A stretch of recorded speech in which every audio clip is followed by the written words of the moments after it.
So imagine a big explosion as you climb through 3,000 feet. Imagine a plane full of smoke. Imagine an engine going clack, clack, clack, clack, clack, clack, clack. Sounds scary. Well, I had a unique seat that day. I was sitting in 1D. I was the only one who could talk to the flight attendants. So I looked at them right away, and they said, no problem. We probably hit some birds. The pilot had already turned the plane around, and we weren't that far. You could see Manhattan. 2 minutes later, 3 things happened at the same time. The pilot lines up the plane with the Hudson River. It's usually not the route. He turns off the engines. Now imagine being on a plane with no sound. And then he says 3 words, as unemotional 3 words as I've ever heard. He says, brace for impact. I didn't have to talk to the flight attendant anymore. I could see in her eyes, it was terror. Life was over. And I want to share with you 3 things I learned about myself that day. I learned that it all changes in an instant. We have this bucket list, we have these things we want to do in life, and I thought about all the people I wanted to reach out that I didn't, all the fences I wanted to mend, all the experiences I wanted to have and I never did. As I thought about that, later on I came up with a saying, which is, I collect bad wines. Because if the wine is ready and the person is there, I'm opening it. I no longer want to postpone anything in life. And that urgency, that purpose has really changed my life. The second thing I learned that day, and this is as we clear the George Washington Bridge, which was by not a lot, I thought about, wow, I really feel one real regret. I've lived a good life. In my own humanity and mistakes, I've tried to get better at everything I've tried.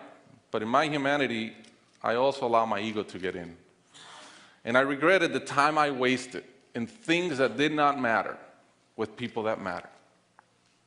And I thought about my relationship with my wife, with my friends, with people.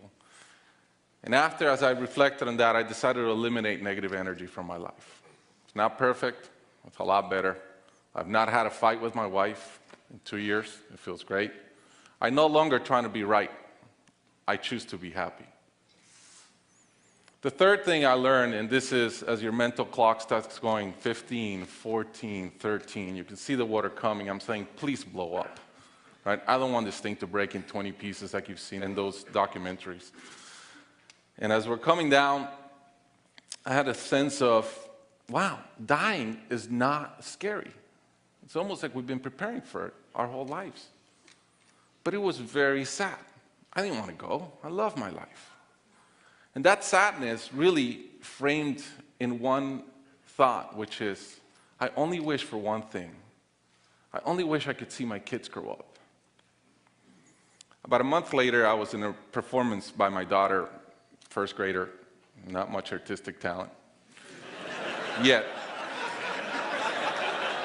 And I'm bawling, I'm crying like a little kid. And it made all the sense in the world to me.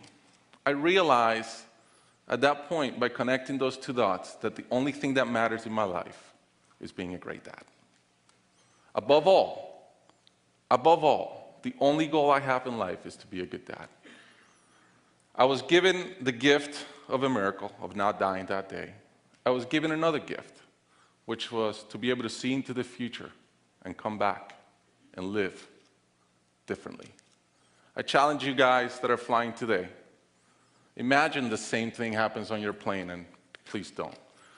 But imagine, and how would you change? What would you get done that you're waiting to get done because you think you'll be here forever? How would you change your relationships and the negative energy in them? And more than anything, are you being the best parent you can? Thank you.